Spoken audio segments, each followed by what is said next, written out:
相关的，可以举个手吗？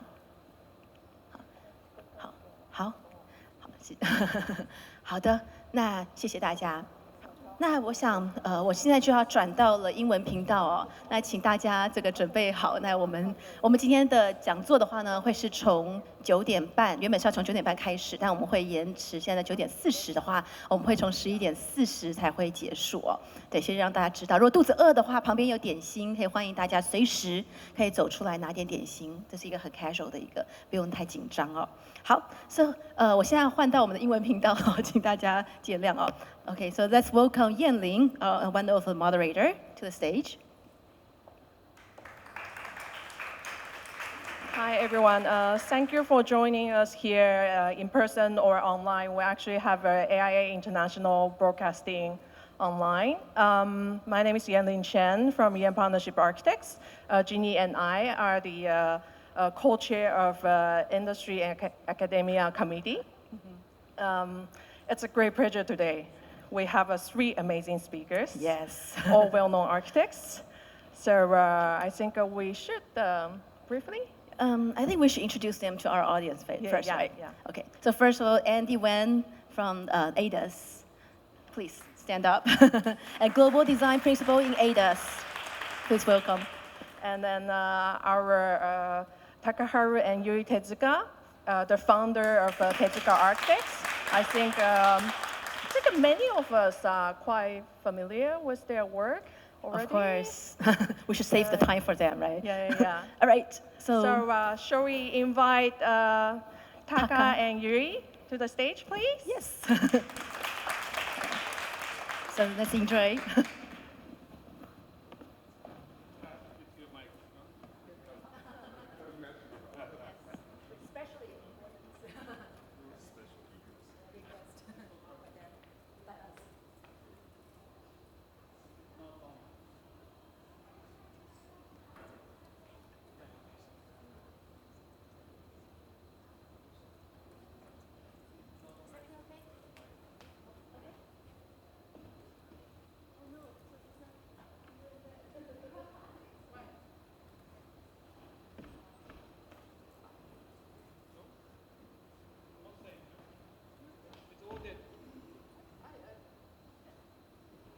Hey.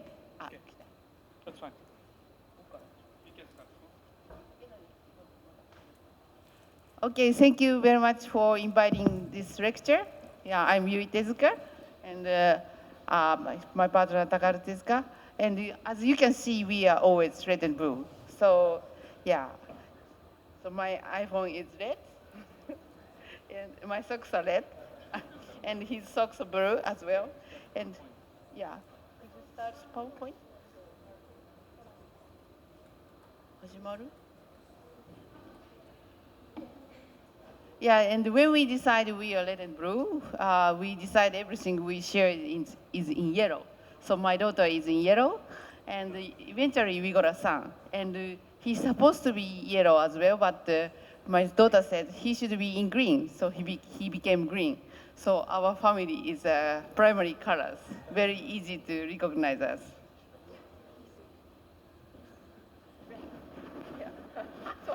What should I do?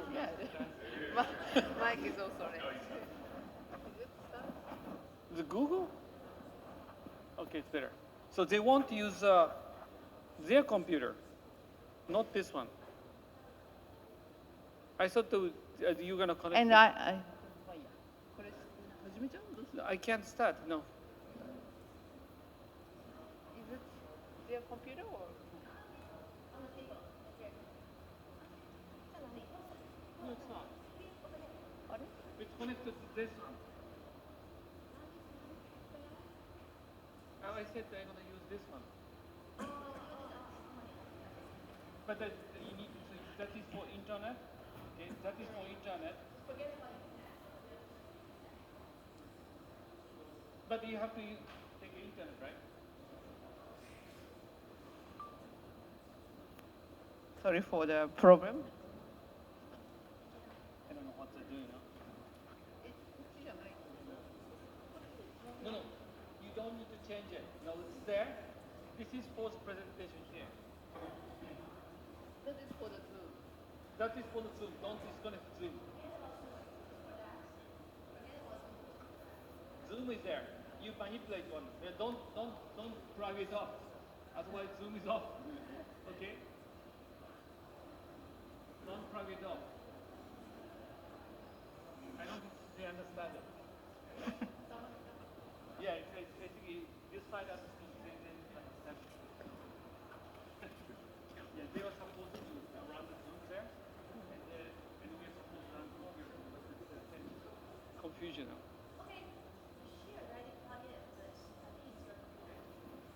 Yeah, but see, it's not system. It's not coming up. And there's a switch. No, maybe we just ask Emily to start first. Is that better? So we can. 我想我在这边先稍微讲一下今天的 rundown 好了。我们今天呢是2位 speaker 讲了之后呢，两边的 speaker 讲完之后，我们其实会有 Q&A， 是我跟Ginny 会各问一个问题。问完了之后呢，我们当然会有对谈，让你们对谈的时间。然后对谈完之后呢，因为我觉得机会还蛮难得，大家都可以问问题，所以我们最后还是有留给现场大家问问题的时间。那但是就是结束之后统一问，不是一个一个问这样子。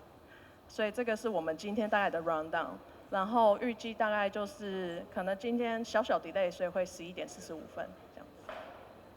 谢谢大家。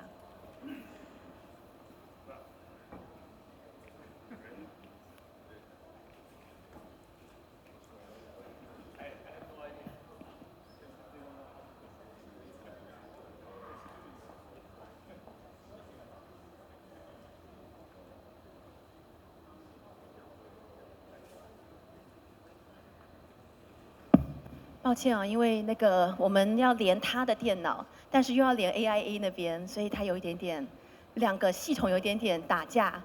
一打架的话呢，就会发生一些我们电脑的连线问题。但是稍等一下。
好像感觉，好，感觉不是我们的关系，这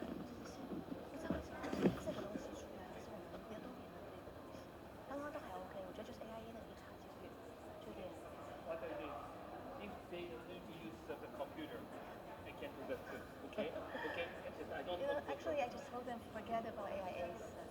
We just try to, but somehow all the systems got together to become like this. So let's wait 1 second.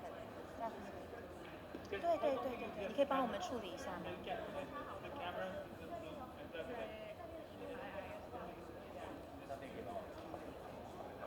OK， 好，错了。Taka. Hello, Taka. Please, could you turn off and turn on one more time?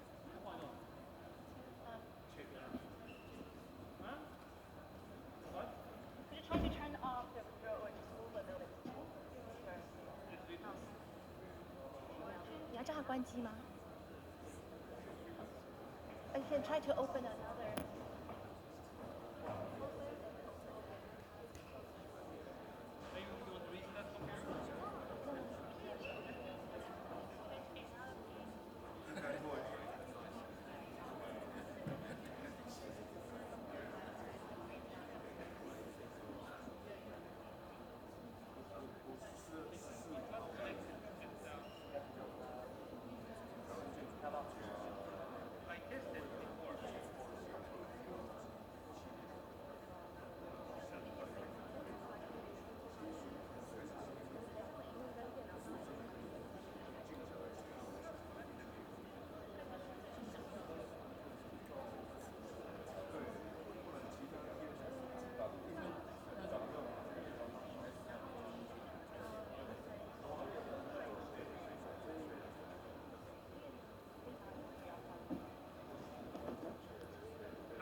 可是我打不开它的。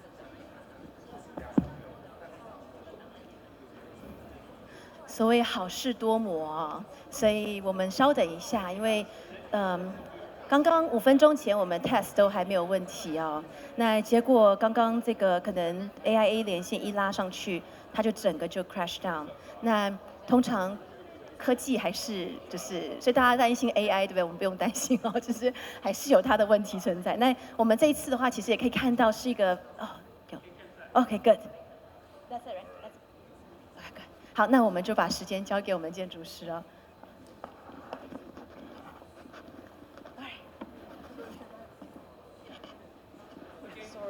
Sorry for the.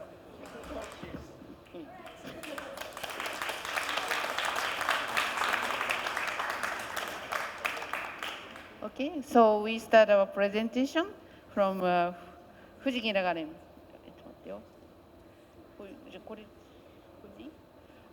Yeah, this is the old building of Fuji Kindergarten.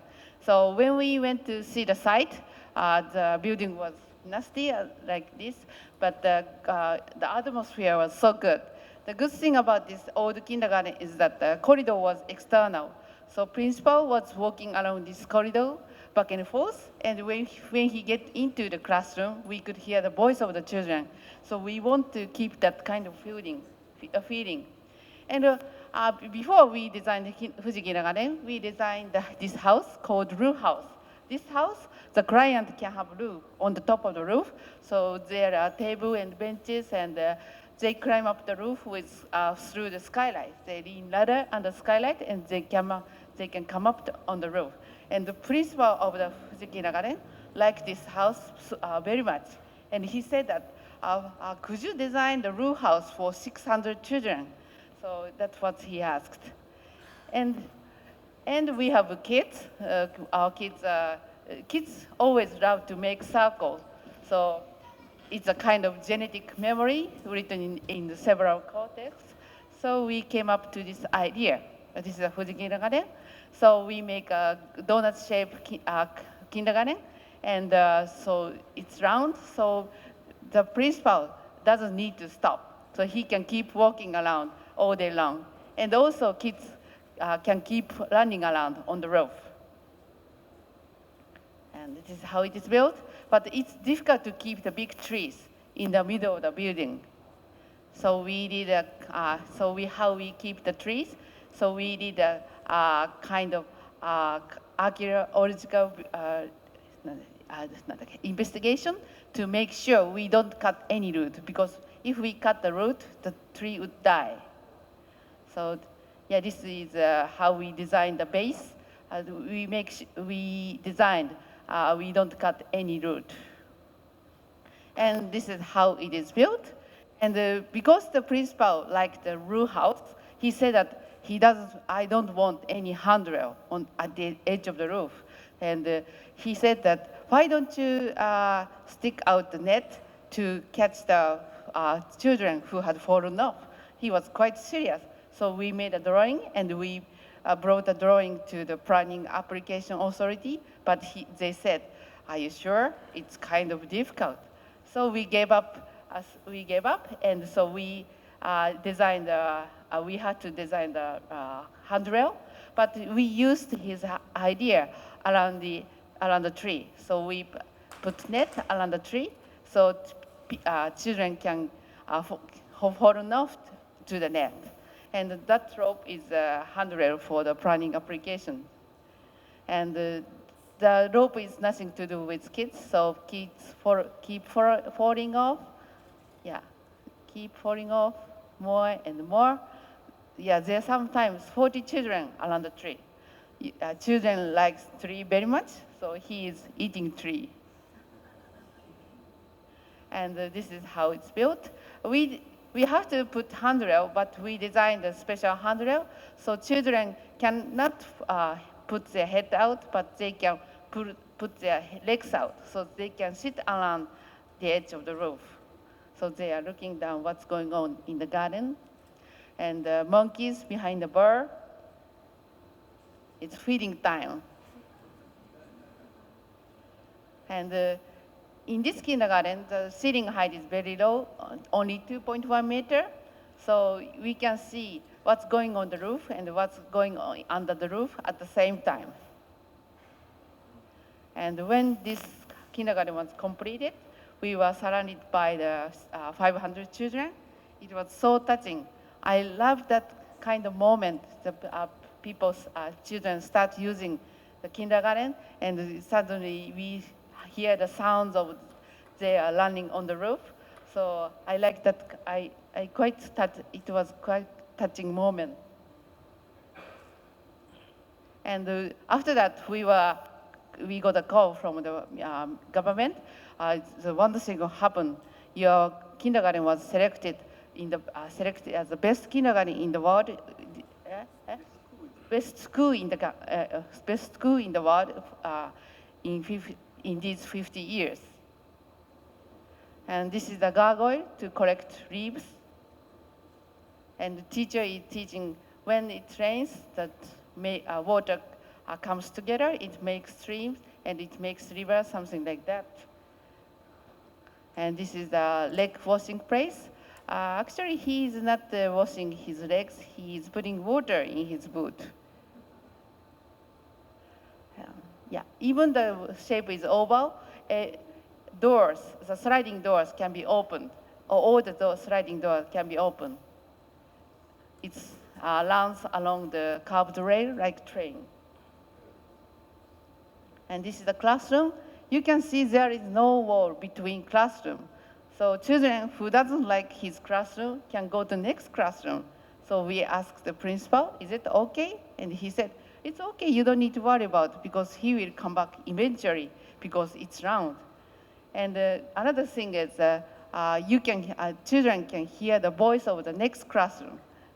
So in this kindergarten, children has very good concentration because they hear the voice of the next classroom, so they have to concentrate on the teacher. So the noise is important for the children to grow. And when this kindergarten was built, one German professor came to see this kindergarten and she said, what children would do? They will get wet when it rains. And the principal said, in Japan, when children get wet, they change. And you don't need to worry about it because children are waterproof. Yeah, it happens in rainy day in Fuji Kindergarten. Just Ito, this is not Japan. It's in Indonesia. You can hear the ritual and also background noise, beep. When you're in jungle, you can't hear the beep.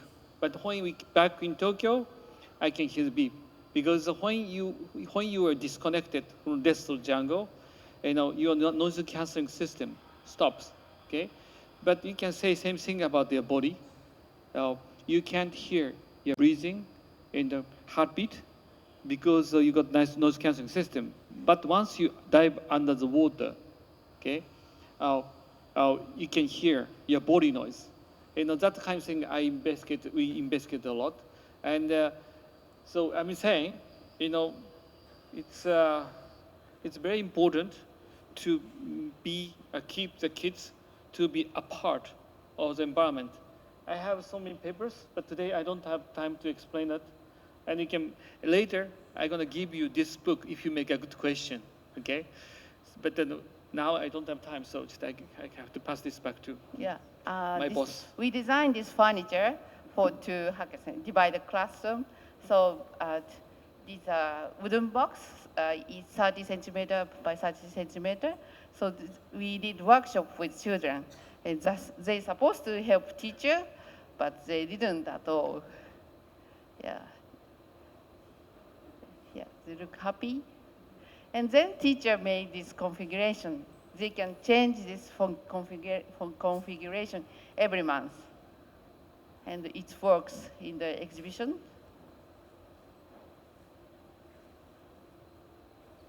And this is the well. Because we don't have any wall, so we designed this kind of well for the children to wash their hands. But there are only 2 water taps, so they have to communicate each other. So these days, children love to play on the computer game, so they don't talk each other so much, so we force them to talk. And this works as a flower pot. And big tree in the middle of the classroom, so children can fish their friends, monkeys on the net, and they're looking down. At the time of Christmas, Santa Claus coming down through the skylight with present. But one day we got problem because the principal called very authentic, good-looking Santa Claus. He had stuck in this frame. Yeah, monkeys on the skylight. And this is a switch hanging down from the ceiling because we don't have any wall. So if you pull the one string, you can lit the 3 light bulbs.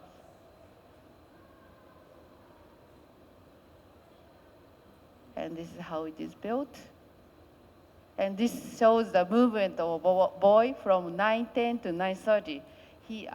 The circumference is 200 meters, so he made 600 meters in 20 minutes. It's quite a lot for the kindergarten.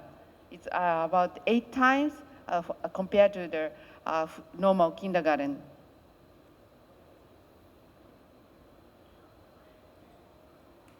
And this is happening every day. You can see children running around. And actually, there are many copies of Fuji Kindergarten in the world. And in China, Taka went to see China, and he found a copy of Fuji Kindergarten. But in China, the children goes around the same way, same round. And when the music starts, they start running. And when music stops, they have to stop. So it's quite different from Japanese one. Yeah, just the Chinese teacher really worried. They might bump each other. But the principal said, nobody has died yet, last 10 years.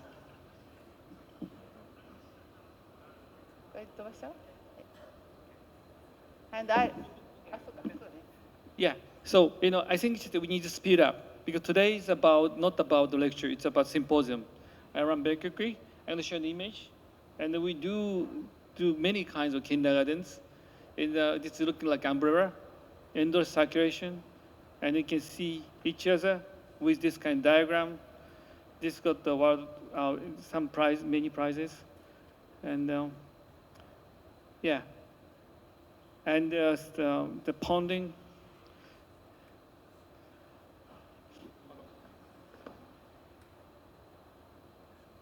And also it's a museum, I think many of you have seen this project too, in a pile of wood. And we put kids inside. And we enjoy playing with kids. And we have a high-rise project at the commercial buildings too. But today, I'm not going to show you anything commercial. We do show only fun projects too. Once you put your kids, they never get out. So it's this picture. Okay. And always father is tired, no? And my wife and my son, he's cute, but not like this. I think he's tall as Andy now.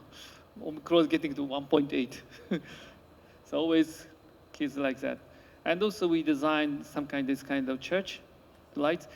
People think it's computer graphics. It's not. I drew this screen by hand, one by one, 52-meter wide drawing. You can get you are drawn into the lights. You feel like a part of the forest, church. And so this long time ago project designed to be buried in the snow. You see sections of snow. I think we had a big exhibit in the Venice Biennale with this. It's kind of scary about snow. And also we are running a museum in Tokyo, and it's a project that's called Kids in a Dish. And we were originally told, they want us to design the kids museum. I said, hate kids museum. We like zoo, okay? Because we don't like education, okay? So then we made this kind of huge dish, and we put kids instead of the rhinos and the giraffe, and let them play. We drink outside, and then this is how the museum looking like. We create many things, and also sometimes we let kids to do whatever they want. I'm going to show you the spontaneous movement. If you make this kind of space, kids runs, okay? We are not telling them they should run, and then the best part is not to come. And this is his mother, okay? Okay? And some people say Japanese people behave well. Not quite. Jumps, okay? And this is my wife sleeping in front. And we invite the Tokyo Philharmonic Orchestra sometime. And people think, always, kids hate classical music, but it's not true. They love classical music, but they don't like seat number. And sometimes we get more than 300 people in the dish. And the point is, we let them see. Look at that; he's so happy. We let children to choose the posture. My wife is sleeping, or like this. So, and then I'm going to show you what happens in the dish. Sorry, how come it's not moving? It's stupid things. Okay, it's a disaster. What's happening? They love it, okay? Now this is the most important project I'm to talk about, okay? The project is somewhere between China and Bhutan, India, So, it's very, some kind of conflict zone.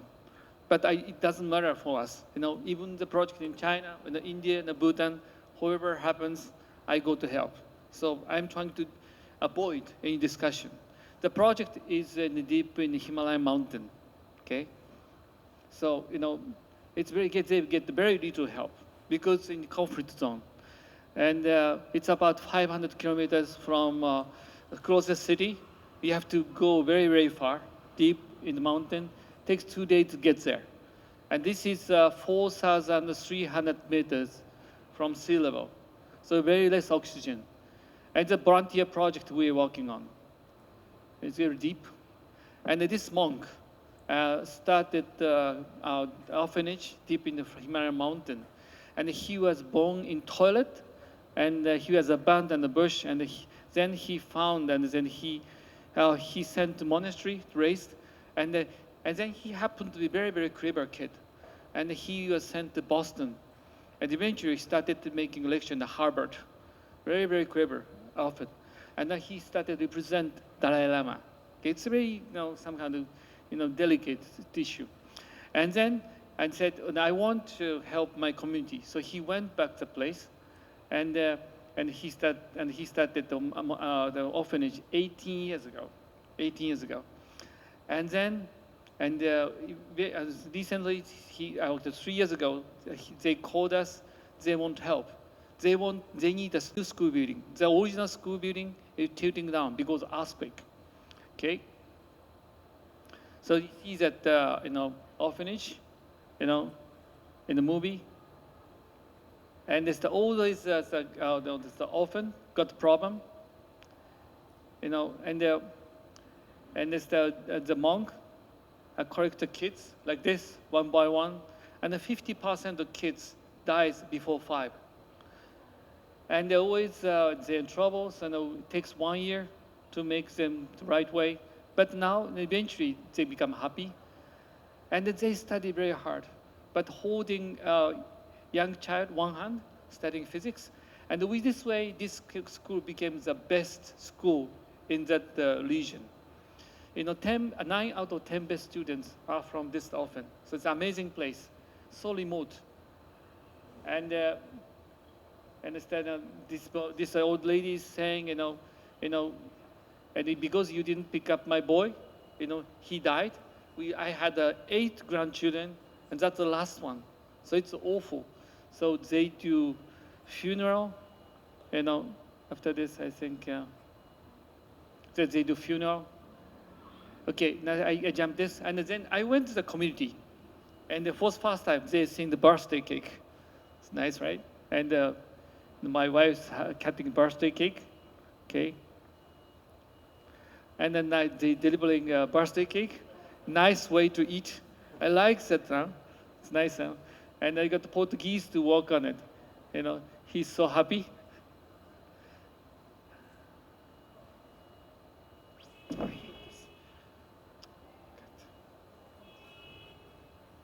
Running. Yeah, I'm not the fastest anymore. Very thin air. Okay, now it's at this point. And I think you know this picture in the last lecture by Dalai Lama. And we tried to figure out how they became the best school in the region. India, so our education is very, very competitive. Only 20% can go to university, but in this orphanage, 95% go to university. Not only that, they are the best school in the state. And the idea is from this. In the Buddhism thinking, it's called Shunyata in Sanskrit. It's about sharing idea, and the inside is zero. Actually, I found out that education is method is quite close to Fuji Kindergarten, but we had a lot of share. We had a lot of long discussion, and this is an interesting diagram. And they give a seed at the beginning. They can say, oh, how come the sky is green? Okay, and then people start thinking about, children start thinking about. But it's not true. It doesn't matter. It's seed. And second stage is digestion. They have to study by themselves and open a book, a notebook, everything. And the third stage is sharing. That's the most important part. So they turn knowledge into wisdom. So they share with people. It's 2, 3, 5, 7, 11. Interesting number. And the Buddhism way, okay, deeper discussion. With this way, they became the best school. This is a way they put seed on, and digestion, and sharing, and sharing, and sharing. And then we tested the diagram in my university with my students. And I have been doing professor already 28 years, okay? And we got many international students. And we measure the distance, optimal distance. We test and test and test. After that, we came up with interesting school plan. And usually, you make a box first, okay? And you put the education as function, or you think about shell, okay, how it's looking like. But this way, and you start from education, okay? And this is how they share the idea. So we try to figure out the shape of the class. But the building doesn't exist. This is the shape of the class. So this is the plan we came up with. It's entirely different. And one big circle to share the idea with others, with the world. And this is a space to share with friends and the more small groups. So, this layer of sharing. So you can see then how the classroom is looking like. And this is how the building is going to look like. And we raised about the $3 million now and $3 million to go because they said the budget is zero. So this is a completely donation project. We need to raise $3 more. So maybe you can, Andy, you can donate $3 million. It's done. Only 3 million. Okay. Okay.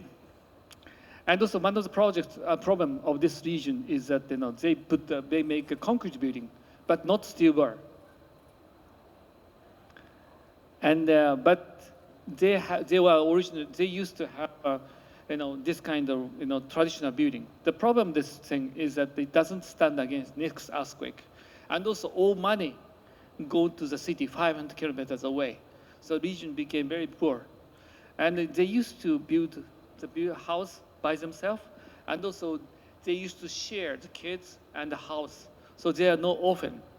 And all the war and all these things, the economic change made that kind of tragedy. So I said we're going to restore this society, and reforestation, everything.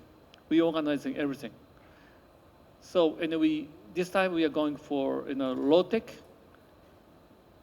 Like this, we are bringing some craftsmen from Bhutan, and also Japan, and possibly in China. I want this place to be connection, node point, and hub for all cultures, like this,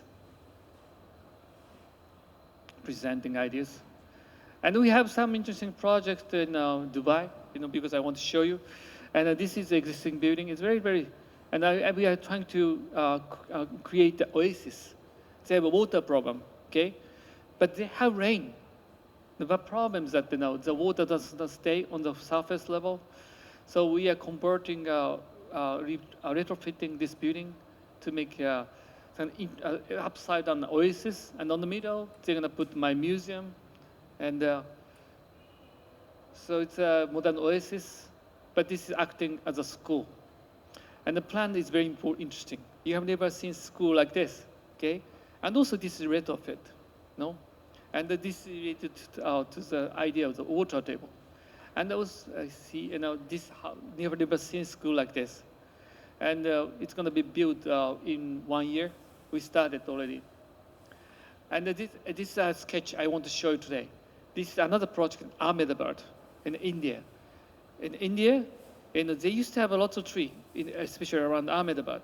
They have a lot of rain, but the water all disappears 100 meters from surface. So that's the reason why they lost all the trees, because they chopped trees and the water went down.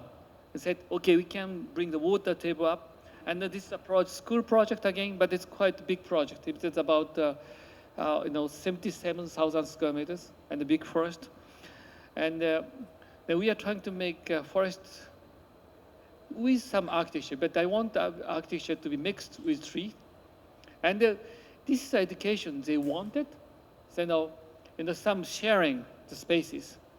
And so this is not diagram from us. It's from educator. And we are trying to do, so I'm going to finish now, okay? Okay, and it's a sharing space and the trees. All these are coming together. You can see all these. And usually education and the landscape and all the environment, all these are separate issue. We are trying to merge everything, okay? And then, this green part is the landscape design. Actually, he is a specialist to bring the water up to surface, and said, okay, let's landscape designer to work on the environment first, and then we can put our buildings merge into the environment. Okay, you can see that there are these existing trees, and then we put the school building, and then we cut the building where we want trees to survive. These greens are existing building, and then we put the education. all these mixtures. It's completely new way to make architecture. Okay, I think it's enough for today, you know? And I could show more buildings, but I think it's nicer to have discussion. Thank you.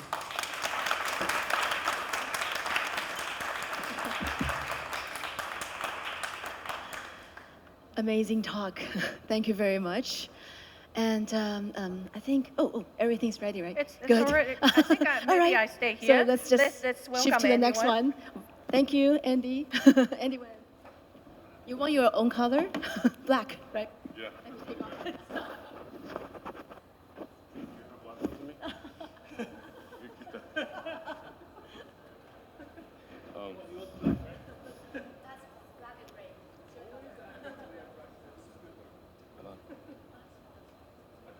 Oh, this one?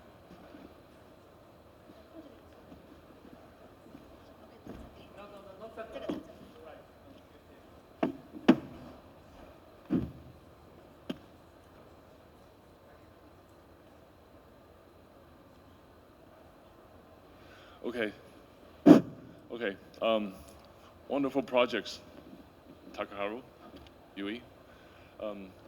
Takaharu and I are classmates from University of Pennsylvania, and it was almost, I think it was 25 years ago today. Yes. Yeah. Yeah, 25 years. No, 30. 35.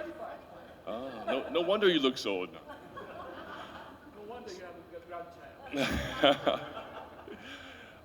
Yeah, so today I think this talk is wonderful. It's the first time I've done a talk with my classmate, and a very special classmate.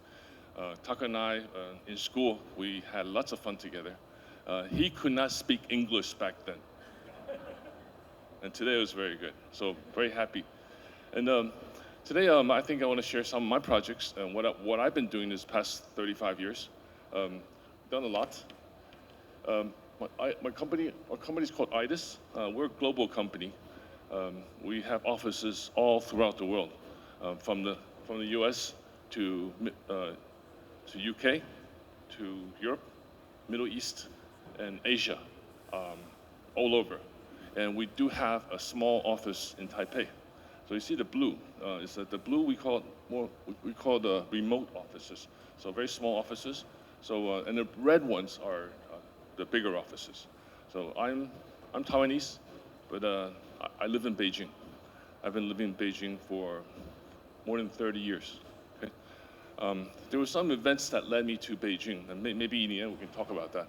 So, but today I'm not going to talk about IDIS, but we do have over 1,000 staffs throughout the world.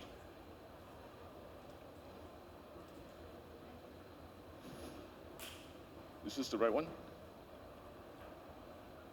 那个这个座位上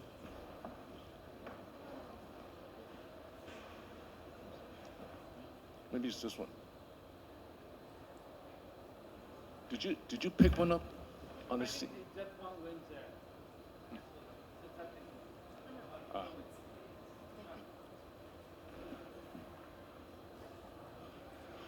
Okay, so today I'm not going to talk about the company, but we are a very large company. I do a lot of icons throughout the cities all over the world, mainly in China. So this is some of the super high rises I do in China. But today we're not going to talk about the super high rises. Maybe one. And I do a lot of projects in Taiwan, and Taipei, Taichung, Kaohsiung, all throughout, and high rises. But we're not going to talk about high rises today. And we're not going to talk about Taiwan projects today, but maybe just one. So today I'm going to start with something more personal, and maybe that will give you a clue why I do things the way I do. And my topic today is called InnoCulture, innovation, culture, heritage. And these three words are very important to me.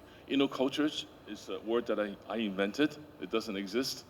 So innovation, I think looking at Taka's, Yui's projects, wonderful innovation. It's beautiful, very interesting. lots of circles. Very good. All the circles I've done never gets built because, so we have to talk about that. I love circles. Culture. Now, the way I'm going to talk about culture is because most of my projects are in China, Taiwan, Asia. I don't have much culture. So I try to input that into my design. And heritage. Yeah, I'm not going to worry about that either. Heritage, I think very important for all architects, all architecture, that our design, your design, one day becomes heritage. And that's something I think we all work towards. Identity. What city is that? Okay, so you all know the city. Well, I did something to this photo, but I hid one building. You don't know where this is, right? Well, you do because you heard this before, but so look at this.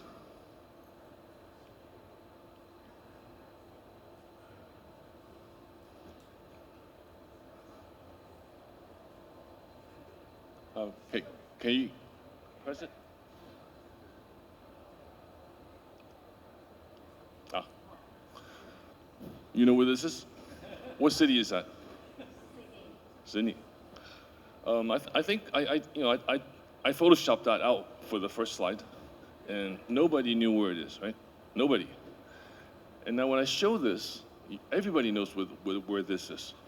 Now, this tells us something about architecture and how important it is.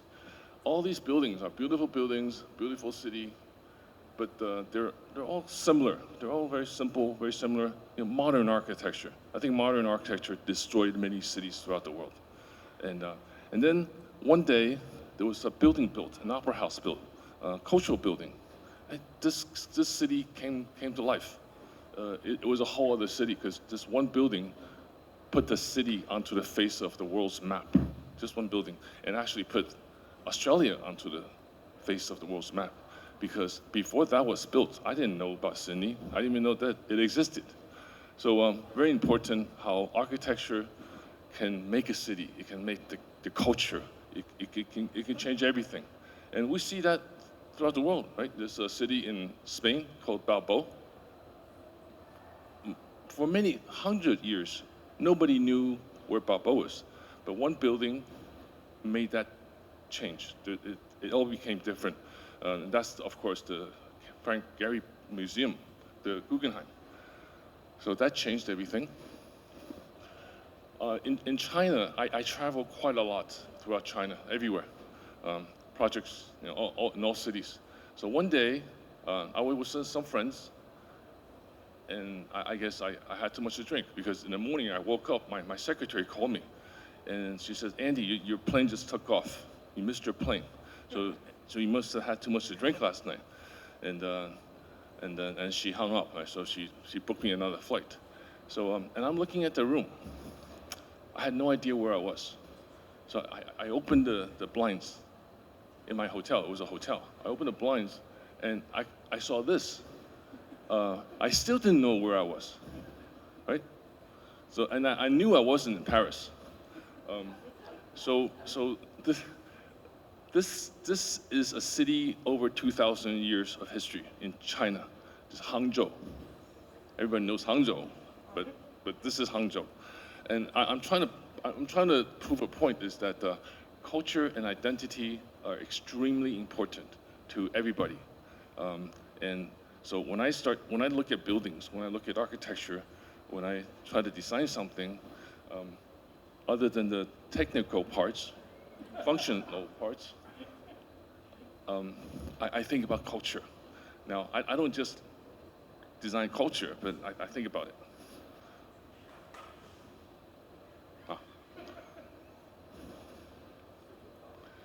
Okay, a little bit about my childhood. I was born in the 1960s. We were born in the 1960s. 63. Okay, so this is Taipei back then. Now, back then, what I'm trying to say with this photo is that if you took off all the signs, you would not know where it is. It could be anywhere, anywhere in the world. If you took off the signs, there's no clue. Well, international style, right? Killed many cities all over the world. So, but that's where I'm from. That's me. That's my family, my sister, troublemaker, my brother, my 1 year older, amazing student. Valedictorian in elementary school, valedictorian in junior high school, and valedictorian in high school, and then the first kid to go to Harvard from my school. So he made a lot of trouble for me because I didn't study at all, right? So we're the polar opposites. He's amazing, and today he's still amazing. So as a child, I never studied. When I left Taiwan at the second grade. Yeah, second grade. First grade, when I went to school in Taiwan, went to the best elementary school. In the summer, my dad asked me for my report card. And I made sure my grandfather was there, and my mom, so he wouldn't kill me. So I showed him my report card, and he was going to kill me because I was like the second from the last, right? The second from the last. He just wanted to hit me. And then my grandmother says, no, you don't hit him. He will improve, right? He will improve. A year later, same thing. Show me your report card. And then he's taking off his belt. He's going to slam me. And because I was the worst, right? 倒数第一名. I became the worst. And then, of course, we immigrated to America, right? That kind of saved me. Immigrated to America. That's 1980s New York, right? How can you tell it's 1980s? Well, it was not after that, right? It was 1980s. 1980s, very important to me because it was the year I graduated from college, and I got a job in a city, in a big city, and that city is amazing. New York City is not like any other city in the world. It's not really America, right? It's its own country almost because it's got its own culture. So I grew up then, and that year is very important to me because that year I graduated from college. So these are my buddies. I rented a house, had 7 bedrooms, so I got 7 architects, and we shared that house. So today, that house is still the architecture fraternity at Penn State University, where I went to college. So I started the fraternity, but I was never really part of the fraternity. I just rented a house, but it became a tradition that architects in the school would just carry on that house, right? The house is a piece of shit, right? Terrible, but it was cheap. So those were my buddies in high school. Still 1980s. 1980s, very important year for me is 1987. I graduated, and I had a girlfriend. She was Chinese. I never had any friends when I was young in the U.S. that were Chinese. So one day I had a girlfriend that was Chinese. Well, she's my wife now. So that year, I won a big design competition. It was a student design competition sponsored by University of Pennsylvania. So I won first place. So in 1987, the award was $5,000 US. That was a lot of money back then. 'Cause you could buy a car, right? But you cannot spend that money buying a car or you had to take that to travel. So my classmates, those guys, they had a big party for me, and they gave me a present. I think it was $299. It was a map of the world, and they had a party, and they're going to help me select where I'm going to go with that money because you had to use the money to travel to see architecture, and so we're looking, lots of beers, and then my girlfriend came over and said, "What are you doing?" I said, "We're going to see where I'm going to go with this money," and she's like, "Beijing," right? She's Beijingese. You met her. Well, you know her. And I'm thinking, yeah, I could do that. Now, it's a very strange thing. Back then, for American, Taiwanese, China was not really on the map. It was, but you don't think about it. It's a no, you don't go there, right? Nobody goes there. So I went to China. Oh, I went to China, and this is what I saw. Everybody rode bicycles. Everybody wore white, light gray, dark gray, and that's it. All the bicycles are black, and there's huge streets in Beijing, but not many cars, not many private cars. All buses, all right, public transportation, wonderful. Well, as an American Taiwanese, I fell in love with China because I traveled all throughout China. I even went to Tibet, to Lhasa, Sichuan, many very interesting places. And I thought, yeah, one day I would move to this country because it's so different, it's so beautiful. It was nothing like where I came from. I came from wealth, I came from New York. It's like international, it's money, it's a lot of wealth, right? China had nothing. So I thought, well, simple life, wonderful. I want to adapt that. So I moved there. Well, you should see it today. There's like Mercedes Benzes everywhere. It's flourished. It's got more money than anybody in the world. So it changed. It was not the reason I went to China. So I went. And before that, so after college, remember that scholarship I won? And one day I applied to University of Pennsylvania. And I didn't need to apply because the chairman knew me. I won the competition. So I just went, right? You had to apply. I didn't need to apply because, well, you had to apply. I didn't need to apply. So University of Pennsylvania, and one very famous architect, Chinese architect that went to University of Pennsylvania, the first architect, this guy. Who's that? Liang Shichen, right? Liang Shichen. Now, this is Tsinghua University in Beijing, and that's my professor for my PhD. That's also my professor, my father-in-law. Well, he was my father-in-law before I went to Tsinghua. So there's a strong link between the university and these two universities because of this guy, Liang Shichen. He founded the School of Architecture at Tsinghua. So I was getting my PhD. Now I'm American, so I had to pay for all my own education, always, right? College, graduate school, PhD. So yeah, that's me. I was a businessman. The same time, in school, I pretended to be a good student, but after class, I go and I do my business. And back then there was no cell phones. You stop on the street, you see a phone, and I remember it was 50 cent renminbi, and you can use the phone for 5 minutes. So and that was me back then, businessman by day. In school, I was a student. So now we're many years later, right? This is in Beijing. So I was going to school, but starting to do some projects. And we know Beijing, the traditional Beijingese courtyard houses, all made of bricks, gray bricks, very special, right? Great bricks. So to me, that was very Beijing, and it had these, it's called hua chuang, these flower windows, many patterns you can let lights through. So one day I got a project. There was a client, he wanted to build 1,000 villas. And I said, oh, that's a good project.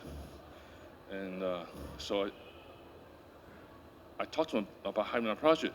He says, Andy, I want it in like French colonial style. I said, no. Right, so I refused the project. I said, I can't do that French stuff. Then he said, okay, I'm gonna live there. I have a house. My house, I want a guest house. I want my own house, and then I want a museum. And you can do whatever you want with it. I said, okay, I'll do that. So his house, he wanted a courtyard house. His guest house, also a courtyard house. And then the museum. He said the museum can be very special. You do whatever you want. So what I did is, this image, this is one of his paintings that he collected. It's Zheng Da Qian. Okay, so from the museum, I took that and kind of developed it, contrast, and slowly became a fluid, inside, and became the museum building, which is on the tip. These two are simple, very direct courtyard houses with gray bricks and flower windows, but it's in a modern way. This is the museum. So, very simple building, very small building. I'm thinking, so what can I do with a brick? And the famous word, I think, by Louis Kahn is like, what does a brick want to be? And so for me, I thought, yeah, freeform, right? Brick, freeform. But brick is very difficult to do freeform, but I wanted to play freeform with the bricks. So, but how to do that? We designed the building, and now we're pushing the bricks, and then these are the flower windows, but it fades, right? It changes. So it becomes solid wall, perforated wall, the interior, the bricks. So I invented, how do you use the bricks? So I invented a new space frame. I'm sorry, not space frame. I invented a new curtain wall. The curtain wall, the red is the curtain wall, something that can hold the brick and have the brick do whatever it wants, because the structure of the curtain wall allowed it to do that. That's the home, that's the guest house, and that's the museum. So that was one of our very early projects. I was so excited, never got built. So I did that when I had a small office. So not so lucky like Takahara and Yui is most of the projects I did as an individual. I had high aspirations, but they never get built. I designed many round buildings and never get built. So one day I joined this company called IDIS. The map I showed you, we're a huge company. So now I'm a major partner in the company, and I do my own thing with my group. So I'm in Beijing. I have a group about 90 staff. Recently just grew a little bit. Economy is very bad in China, but we actually grew a little bit. So with that school, with the company, so this is maybe like 15 years ago. One day, our business development manager, she came to me. She said, "Andy, you want to do university building?" I said, "Oh yeah, I'd love to do university, schools. I want to be like Takaharu. I want to do schools." And but I said, "But I have no experience in doing schools." She says, "It's fine. I got you shortlisted, right?" So we go to the school to meet the principal. So it's like interview, right? And when we get there, and my colleague says, she says, "Andy, before you see the president," and I see the president is walking over to me. I said, "Can we talk about this later?" She said, "No." She says, "The president told us that he wants a Guaylo designer. He wants a Lao White. He wants a foreigner. Not you foreigner. Gotta be like blonde hair, Lao White, Westerner, right? Maybe he'll like you, but and I was like, well, but I'm Chinese. I look Chinese." And she says, "No, it's fine. I told them our designer is a Lao White, and he doesn't speak Chinese, right? So I had to pretend I was a white Guoren, don't speak Chinese. So the principal comes over. He says, "Oh, Wen先生," yeah. So he's like talking to me in Chinese, and I was like, I pretended not to understand. And then I had my translator. I got translated. Everything said into English, and I was like, "Oh yes." And then I talked to him in English, and I got another translator to translate to the principal. So anyway, that went on for a long time, many months. I won the competition, and in meeting, kind of like this big meeting, is the principal, vice principal, the mayor, right? And I'm talking like I do all the time.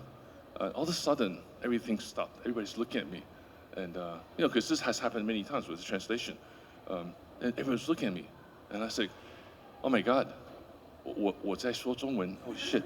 Now I was speaking in Chinese. And my Chinese is very good. But for like 8 meetings in the past, they thought I couldn't speak Chinese. So anyway, that's the story of how I got this project and how I built this project. But after that meeting, I never went back to the school again, okay? It was very embarrassing because I spoke Chinese better than all the audience, right? 我的普通话其实说得很好。今天 for some reason I have to present in English just for the sake of YouTube. So because I didn't understand schools, I worked really hard. I went to the Suzhou Garden many times.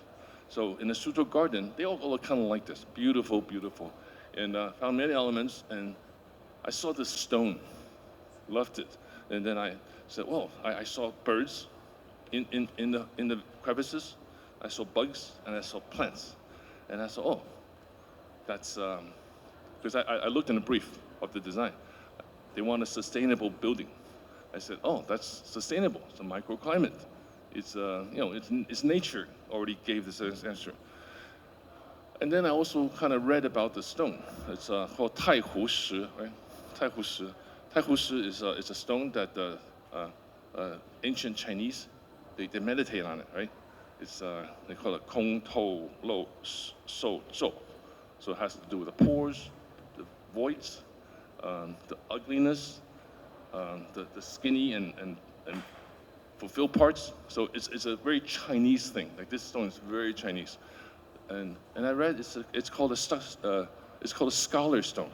I read in a brief. It says we want a building that can represent education, and it's scholar stone, right? Sustainability. So from that stone, we researched and we started to develop a concept of the building from the stone. It was pretty direct. That's the stone. We cut out a block from the stone, and we developed it. We have these voids. This is where the bugs hide, the birds, the green.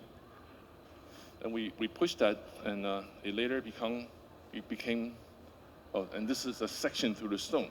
Again, we can see the voids. It's sustainability. And we started to cut and push the functions. So if you slice through the building, it's kind of like it's hollow on the inside, solid on the outside. So very different from a Western building. The functions, I'm not going to talk about the functions, but very important thing to know is that the competition later, I saw all the other seven competitors that competed for this.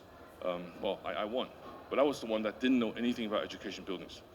The other competitors, they were experts on doing education buildings. So because I didn't know how to do an education building, and we struggled, we came up with something a little different. And all the other projects were either 4 buildings or 3 buildings or 2 buildings. I did 1 building.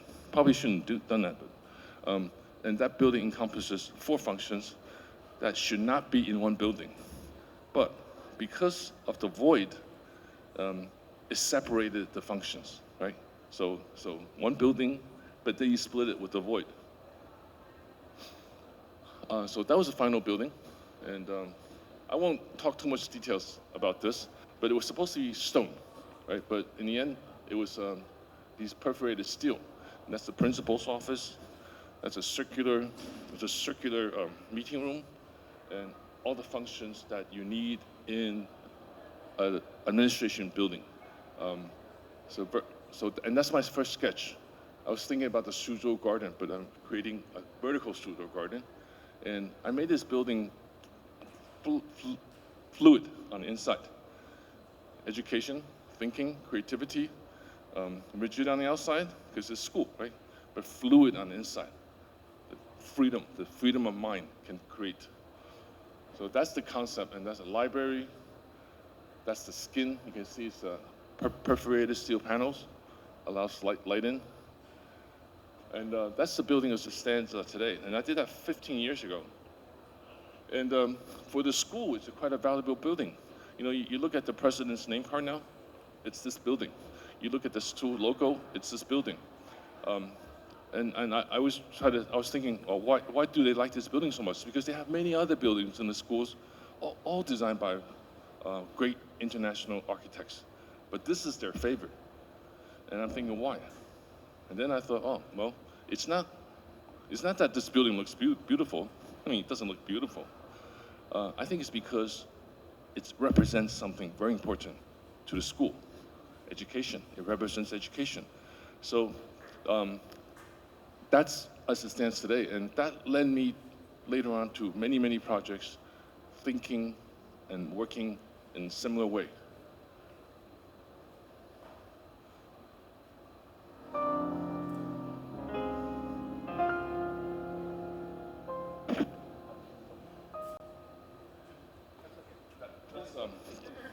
Okay.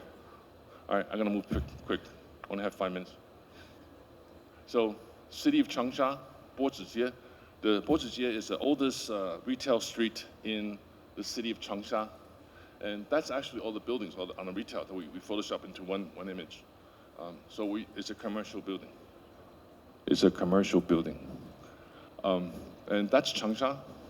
Very boring new buildings. Right? Very boring. They all look the same, very similar, very simple, no distinct characters. So, and that's all along the coastlines of the river. So my building's here. That retail street is this.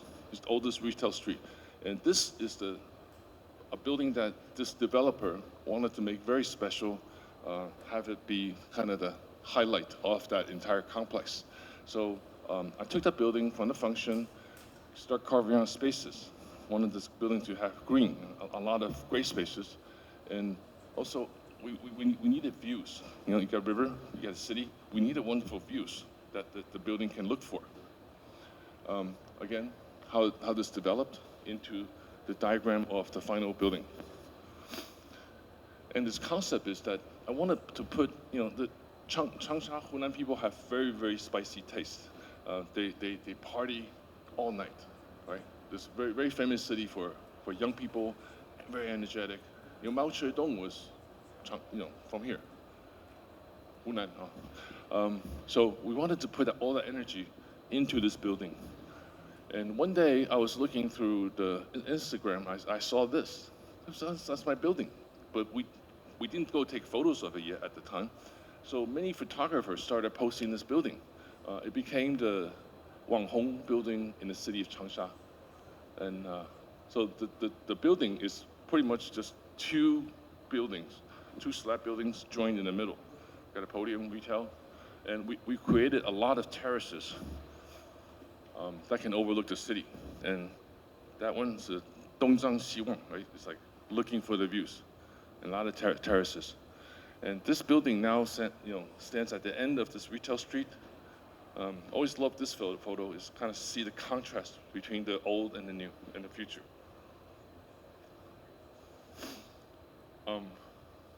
Taipei. So yeah, one day, this was just about a year ago, I was here, some photographers photographing the building, and I took the photographers and some colleagues to, yeah, I think we were there, right, to have some noodles, lubiantan. So my favorite foods in Taiwan, 永远 always is lubiantan, street food. So we're here, and the owners asked, hey, so what are you guys doing here? Because you see a lot of cameramen. I said, oh, we're photographing one of my buildings. He says, oh, you're architect. Hey, look at that building across the street. Love that building. Very so interesting. And I said, oh, yeah, I designed it. So anyway, Nangang. So we had our food. And the Nangang building, the design, very simply, we developed the idea of how to take function and make it more sculptural, make it more meaningful. Stone, pebbles, green, right? Because that was right next to the site. I picked it up from the site. And sometimes I don't invent my own concept. When the building was built, well, it was stone, right? When the building was built, they wanted to start promoting it. And the promoters, the 销售 promoters, came up with this word. 大家知道这个 it's called 乐. So they called it 乐建筑. 乐 is two stones, right? So and also has other meanings, like very happy building. So now this is as it stands in Nangang. We create a lot of sustainable features with the fins and the balconies and the green walls. Green walls allow the building to breathe, to cool it down from the west side. This from the highway, entrance. That's the lobby. So in Taiwan, all the buildings we do is architecture, landscape, and the interiors, which is wonderful. So that's me. When I was a kid, still in Taiwan, remember I didn't study, right? My dad is always very disappointed. So he always says, Andy, they call me Long Long. Andy, 书中自有黄金屋. I always remember that. So one day I had a chance to do a super high rise in the city of Chongqing for a company called Xinhua Bookstore, the largest bookstore in China, huge bookstore, right there, everywhere. So I'm not going to go into functions, don't have time. So, but we made a lot of vertical circulation, form, and how people come up to the building from the outside. So normally you create a very, very functional building, very high efficiency. So this building, I'm thinking there's so much competition all around, all boxes, all very, very dense and very compact and very functional. So I did the reverse. I started taking out a lot of spaces to make this building with lots of voids, lots of steps, lots of terraces, like the city of Chongqing. It's a city of terraces. So, and this is Chongqing. Its history has a lot of these terrace buildings.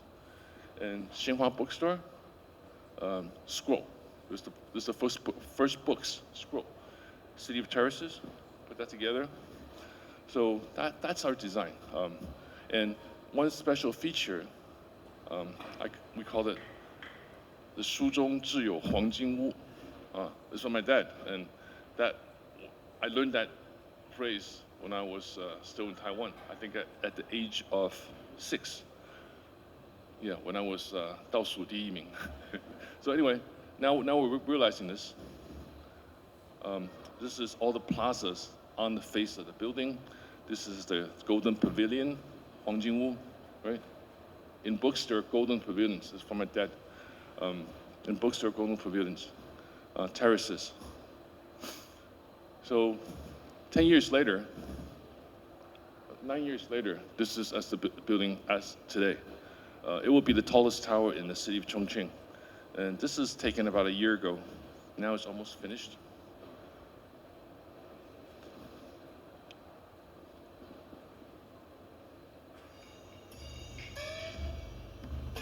So this animation was done 10 years ago. It looks pretty much like that, but it has taken 10 years today, and I think it will take 2 more years to finish. So that will be 12 years out of my life, right? So for the girls that want to study architecture, that one building took already 9 years. It will take at least 2 or 3 more years. That's how long it takes to build these buildings. 书, it's kitsch. So what do you see when you see this image? What do you see? Chinese, right? Arabics looking at this photo will tell you Chinese. Americans looking at this image will tell you it's Chinese. Japanese looking at this image, it's Chinese, right? It's distinctively Chinese and nowhere else. And of course, kitsch is a terrible word. For us designers, in Chinese, we call it 熟文化. It's very low, right? But that's very important to me because as somebody with not too much Chinese culture, well, I'm always trying to grab onto some soul, some elements that, so all my buildings will look like 我有文化, right? I'm cultured. But very important because I want my building to fit into the society, to its local context, for its people, and not just import. Right? Very important that it's not import, because 书 can have many positive meanings, right? It'd be 通俗, popular culture, 习俗, aptitude, and 风俗 is custom. It's very local. So all my buildings make sure that it's local, and rooted in local culture speaks to the public. Okay, and finally, this I'm not supposed to show, so don't take photos because it's the last one. I'll just show it. And don't take photos. Well, it's in the desert, sand dune. Functions that are stacked like a wedding cake. I will not go through this. The infinite possibilities. Imagine a wormhole. It transcends time. Two of my and sons, space, both sons are and movie journeys directors. between realities. So, and they directed this animation and film It is a for me. place where the future could meet the past. So this building I'm not really going to talk A about, but fantastic it's a dream building where an that oasis we're could pushing float forward in now the middle of a into the desert. future. It might take Is 20 what years. we This is a experience the humongous one building. and only reality, or is it just a speck among endless Fractals. fractals?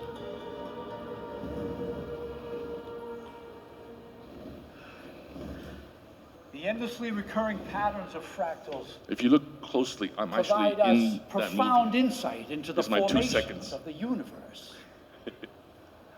Now, what if we could create a portal to explore the many realities and to experience marvelous worlds?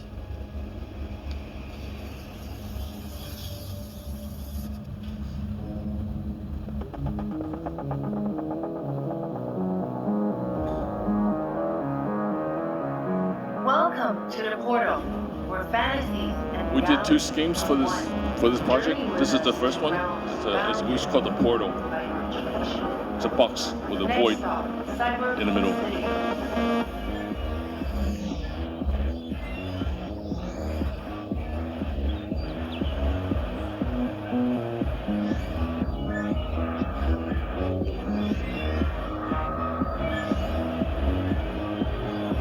Provide us some insight into the formation of the universe. So that's the alternative design.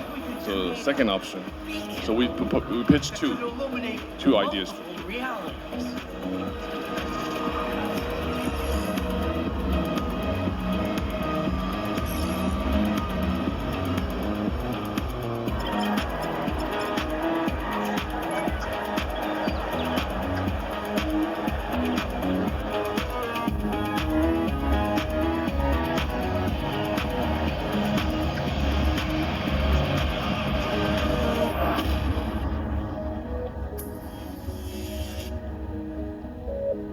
So this building, you can take 3 Yaoling Yao 101. You can take 3 of those buildings and fit it into this building.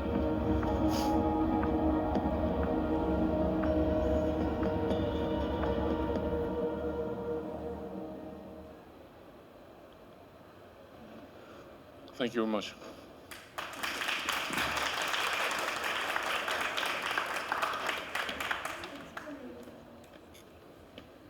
First of all, thank you very much, Andy, and amazing lecture. And now we're moving to our Q&A section. So we should invite everyone back to the stage, and we will then continue our conversation. Andy, that was interesting, right? This is yours, the last one I think you buy. Future one. 働いてんのかな。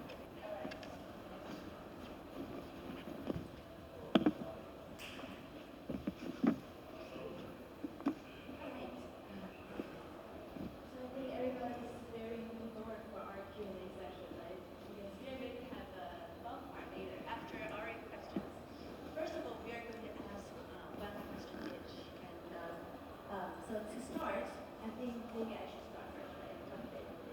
Okay, so this is actually a series of lectures.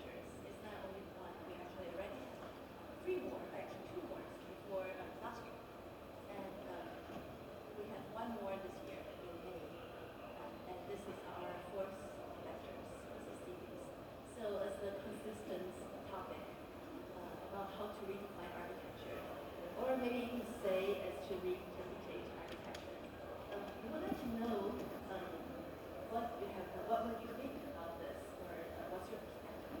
I think actually, Could you tell me again? we identify your We did. architecture. And I think you already done a very good job about kindergarten, how you reinterpret architecture. And also for Andy, you talk about culture. So we would like to maybe as a conclusion, maybe you can give us some of the percent about what you think. Maybe Paula, you want to start first. Okay, I can't conclude because still I am alive. but that is the point. You know, just we became 60, and now I'm really thinking what we can leave behind. But we are doing it different ways. You know, maybe you are trying to leave something iconic. You know, what define the city. I think it's very, very important. But I'm more interested in making a new culture. Okay, you know, we are nothing. Architecture is nothing more than a portal to create new life.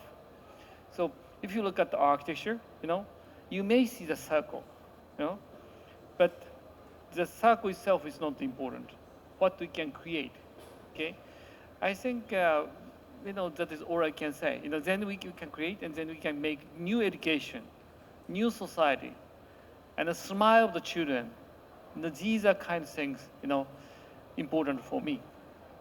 But I was looking at Andy, and I found this. You have never been changed. You know, we did the competition together once. It was a disaster. We didn't pass the. We did. I know we did. We didn't pass the first stage. You know, I think we are living in different world, and we are living in now just the city called Tokyo. No, you know, nothing can be changed, and you are living in the Mars. Everything is possible. And then year 2450 or something like this, time of Star Trek. I think I really got desire to be like that, okay? But, you know, I think I have both sides. I think both sides. I really envy what we have been doing, okay? What do you think about what we have been doing, no? First of all, the competition that was a disaster was not my fault. Okay, thank you. Right. I think I take it as a compliment.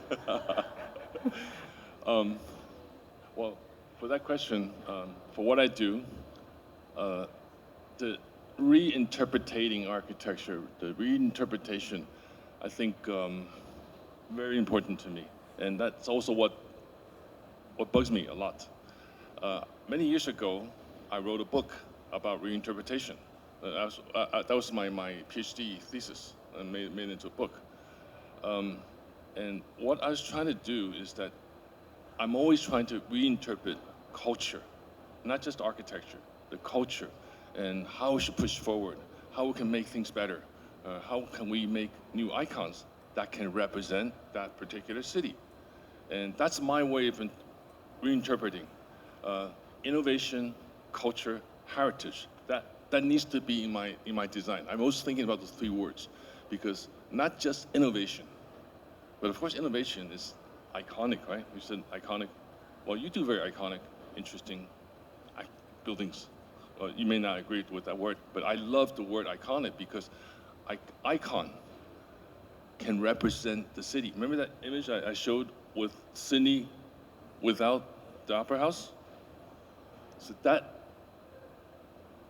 building influenced me quite a lot because that made the city. So, and of course today I'm trying to do that in different ways. And every project I look at within the same realm of thought, look at new edge of innovation. How do we can innovate? How can we create stories for the icon that belongs to that city? So that's my way of interpretation. And we are different. We cannot work together. Never. How come I don't get my black little... Hey, come on. Okay. Next time. Got it.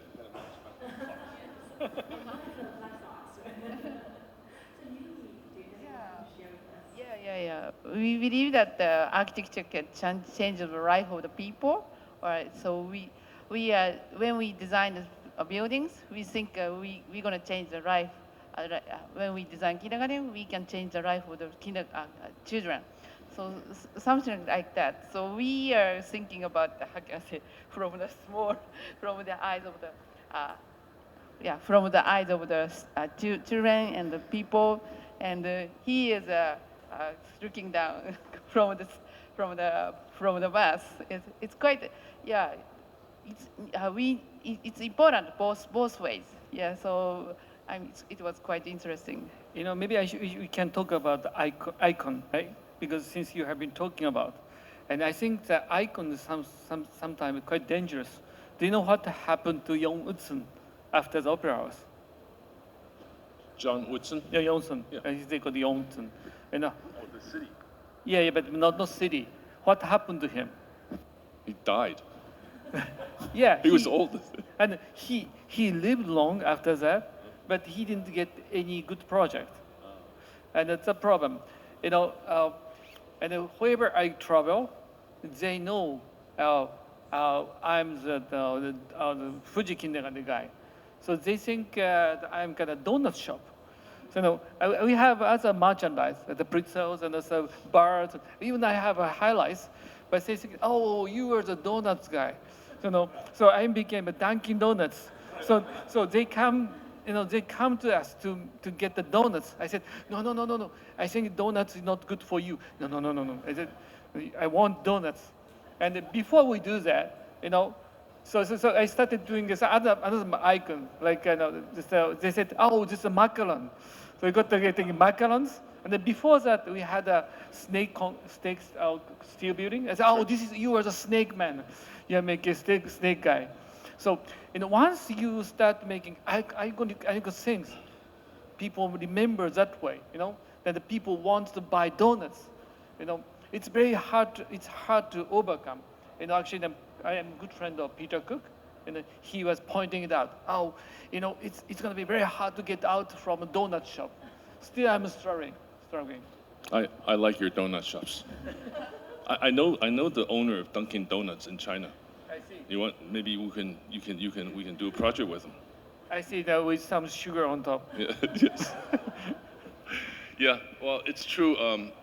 Once you create such a powerful image, a wonderful building, then everybody wants that, and I think that's wonderful because people come to you for that kind of architecture.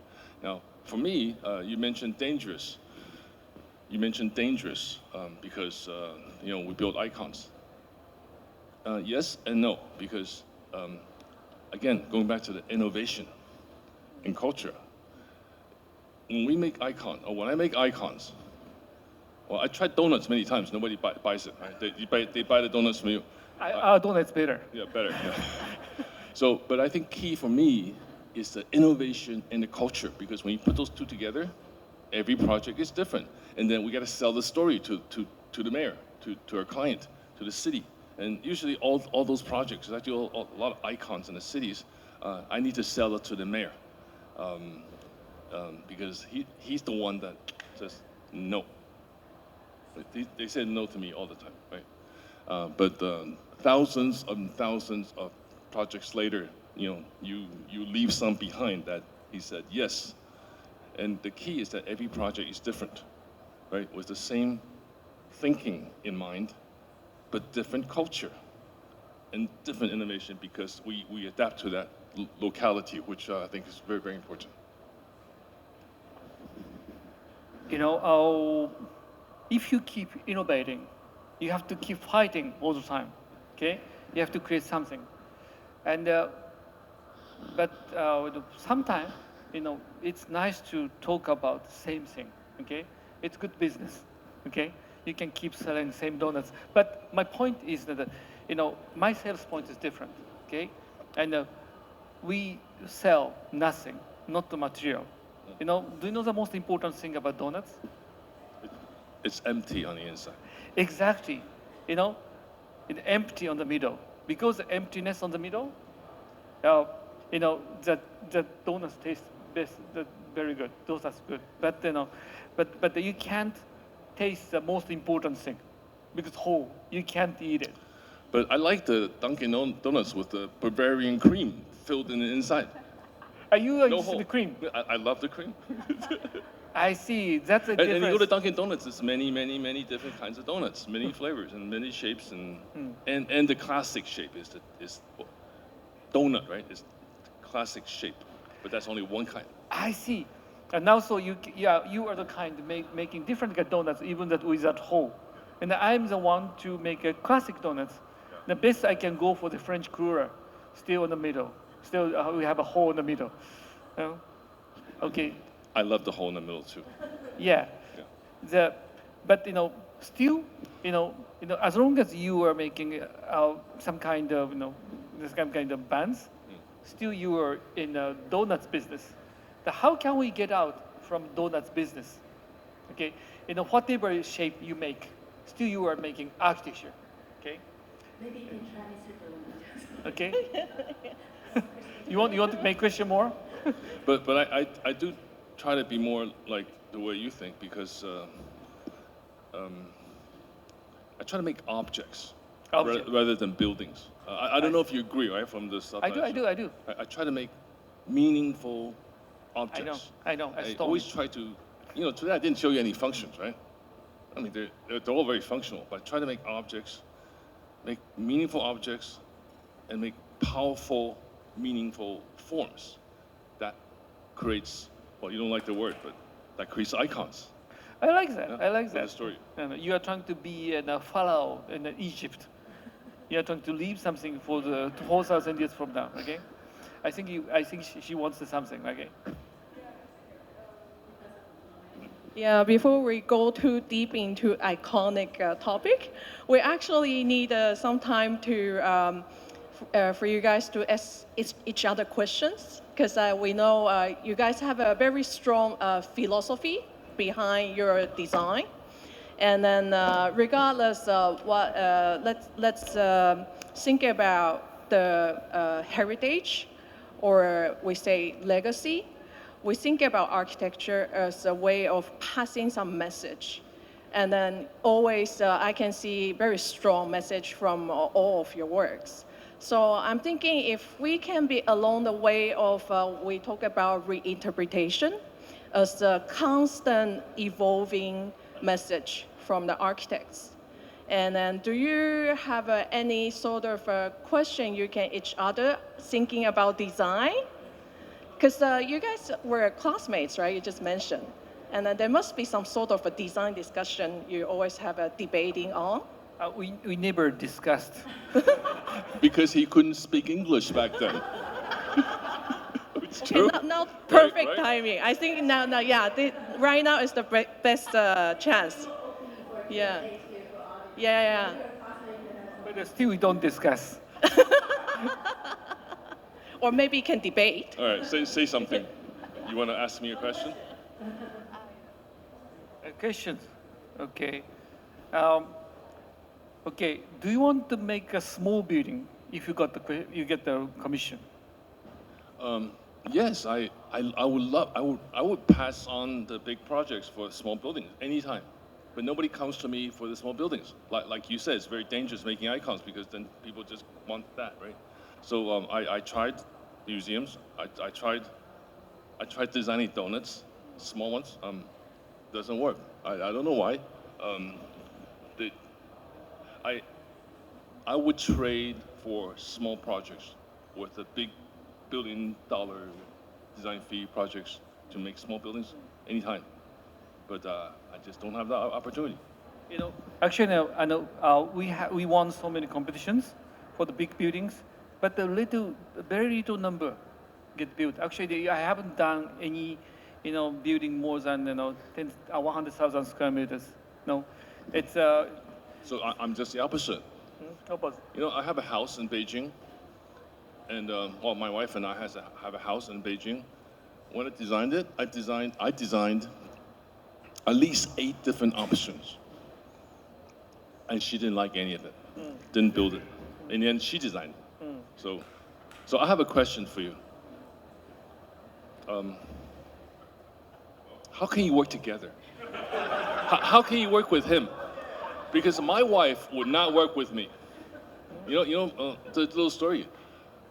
About 20 years ago, I stepped out from a previous international firm, and I created my own little office, small office, trying to do small projects. And one day I was very busy, and I asked my wife to help. My wife, Wu Hua, right? She's also an architect, right? Also highly educated, right? Good designer. So I brought her into the office. So I was very happy. She would relieve me of some of the work. And then one day I found out that I got fired from my own company. She fired me. It was either her or me. So my question is, how do you work together? I mean, it's a legitimate question. How do you work together? I think Because I can work with my wife. I can work with Ufa quite nicely, so you're gonna be excluded. And we can, and I can work with your wife, and I can work with my wife, and so three can work together. That's the answer. I'll give you her number. I have it already. Oh, that's right. Yeah. Okay. Yeah. You can have her. Yeah, but I think that that's very important. You are different species. That's the reason why people want you. No, because there are so many architects trying to do something nice, honest something, but you are the only one talking of the stones and the black holes. I think it's very important.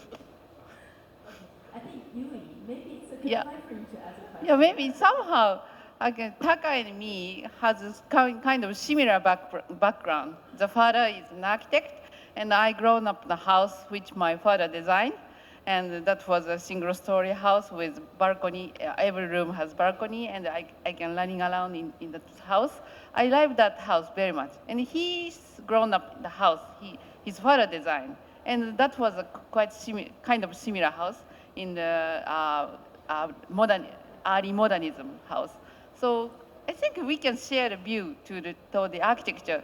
So when we design, when we design, we discuss, and if we two of us don't agree with that design, we don't go for it. So otherwise, we can, how can I say, persuade the people or persuade the society. So. Do you listen to her? I obey. I comply all the time. I'm growing up in the house my wife designed. And I know how to change diapers. Do you know how to change diapers? Of course. Have you I done change before? my granddaughter's diaper all the time. Oh, granddaughter. Yeah, cleaning up all the shit. I see. Yeah. But how about your sons? Have you done? Did you do Yes, that? of course. Yeah. Oh, really? I'm very good at changing diapers. And do you cook? He's Okay. changing diapers all the time. I I see. think maybe it's a good time for us to save some time for our audience, because I think some of your classmates is actually down there. I think you should. And also AIA president's also there, just waiting for. Yeah, everyone's favorite Q&A time. Yeah. Anyone wants to ask questions? If Your not, classmates? there. Maybe need microphone over there. That's a question. As a matter of fact, I don't have any question for those two guys. Since we're classmates 35 years ago, well, I think I kind of remember that. Closer. Just closer. Okay, so 35 years ago, it was a good year for everybody get together and discuss architecture. Not like Taka said, we discuss architecture all the time, and we debate architecture all the time, and we kind of learn from each other. So it was like a good experience, a good year for young kids like us to spend a good years at Penn. I always remember that time and spent good time with Taka and Andy. I knew Andy way back before the school, so we're good friends. So I have nothing to criticize him But I know a lot of small things about him, which I'm not talking about it now. So if you want me to ask a question about you two, I don't have any question because we were so close. We knew each other very well. So I don't think I have any question for you guys. Actually, we have one question for the students. I want to ask Andy I really admire your ideology, like the whole heritage stuff. Okay. I want to ask, how do you balance aesthetics and functionality? Fact and what? How do you balance aesthetics and functionality? Because you want your building to be iconic and stuff, but what do you prioritize first? Okay, so the question. I would like to introduce this is one of our students, and his graduate thesis is over there, the one with the semicircle, right? Oh, circles. Okay, the question, if you didn't hear it in the back, is how do I balance aesthetics and function? Well, I think aesthetics and function for buildings that you do and buildings I do, they both go hand in hand, always. So, there's a famous quote, two quotes, right? Form follows function. That's from Mies van der Rohe.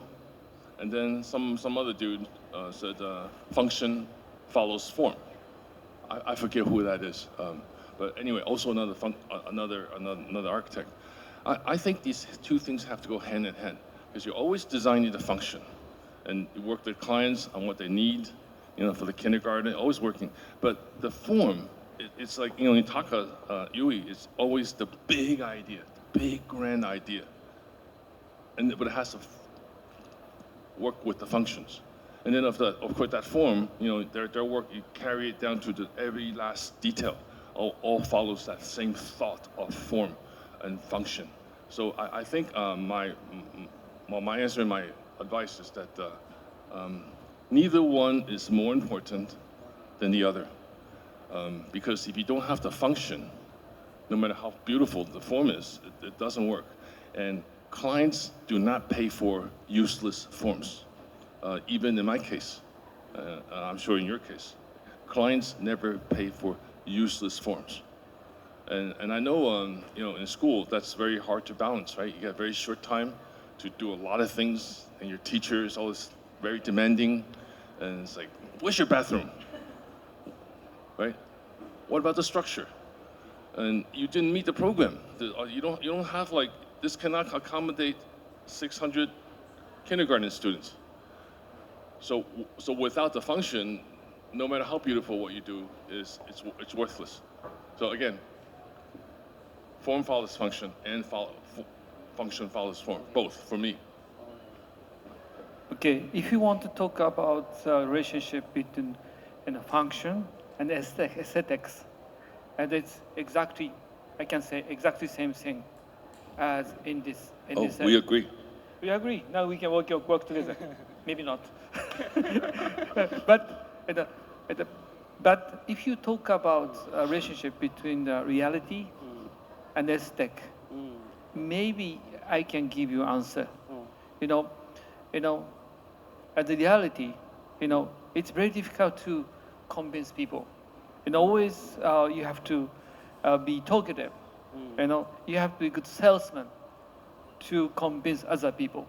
That's the reason why 80 is making such a kind of movie, right? With that movie, it's very difficult to convince. And I got my own way to convince, okay? And then we can bring these together, okay? And the aesthetics is not independent thing, okay? And if you are a good architect, all these can be combined, okay? But the difficulty comes when you get into a reality. Some people says, "Oh, this is a function. You can't touch," and we know that it's not real function. Some people says, "Oh, schoolroom has to be square." That's a function. but he knows that it's not function. But still, I can't fight, you know? So that's the kind of struggle you're gonna have, okay? Not within. You know, when you realize you get the problem, but don't give up. And when you get 60, you get to grow, you get the white hair, you understand it. Okay, thank you. Yeah, and we probably owe quite much to the client. If client understand our idea, the function and the aesthetics we can get both. But the client, when they don't understand, we just sucked. Okay. Yeah, we get fired so many times. And one last advice for, Okay. I think it relates to your question, but indirectly, Okay. is all the great architects I know personally, including Takaru Yui, is always great storytellers, Okay. always great presenters, always great sellers, businessmen, always selling his ideas, right? So if you come up with a great design, but you're not a good salesman, sorry, you'll lose the competition, because well, and some of this comes with age also, right? This old man, well, when he was at school, he couldn't tell stories because of language issues, right? And now he's a great storyteller. I used to tell stories. Yeah, we just didn't understand you. They did. So well, my point is that you get a great idea, like me, I have a great idea. 20 years ago, the same idea, 20 years ago, I couldn't sell it. I never win. 15 years ago, I don't win. And then slowly one day, I was able to sell. You know, so you come up with a good idea, I'm able to sell, right? And with age now. Yeah, I agree. Yeah. With age now, my clients now believe me. Before, they don't believe me, right? As a student, you gotta be a good salesman to sell to your professor, right? Then she'll believe you, and that's the whole key. Because all the great architects are great salesmen, for sure.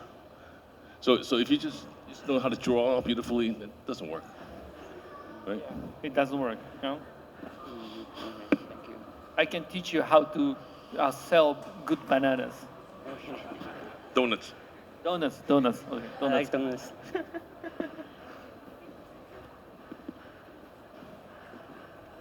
If I may ask a question, I think it's an invaluable opportunity today, since we're all talking a lot about our classmates, and we're seeing many generations of alums from Penn, including the moderator. And so, aside from a lot of the hidden jokes, I think it's very interesting, as Dr. Wen and Mr. Hassan, you were mentioning talking a lot of times about your student years. And so I think since we're also in the context that is hosted by the university and we're seeing many student projects around here, perhaps I am curious, especially with Penn, also my alma mater, is can you share something that you learned when you were a student and looking back, and how that has applied for you being professors today? And since I think we also have the great opportunity for Yui-san here today, so I don't want to exclude only Penn, so perhaps Yui-san can also join if you recall, when you were a student, and anything that has, from that experience, has shaped you in the way you're teaching or furthering the education of students. For all three, thank you. I think the biggest, biggest opportunity I got to Penn is finding Andy Wen. And he has been always a genius. And in the first day, and actually in the first project, I did a very good presentation. You know, I think that's the first professor that I worked with I really admired my work. And the last day, the presentation, the final presentation, no jury liked my project. Okay, and then I had to rethink. What's wrong with my project? And I look at Andy, and then he was a good storyteller. And then, at that time, well, I kept saying I have to be genius, I have to change, always when he was student time, he used to do this. He used to bite pencil. His pencil was looking so awful because of but the bite.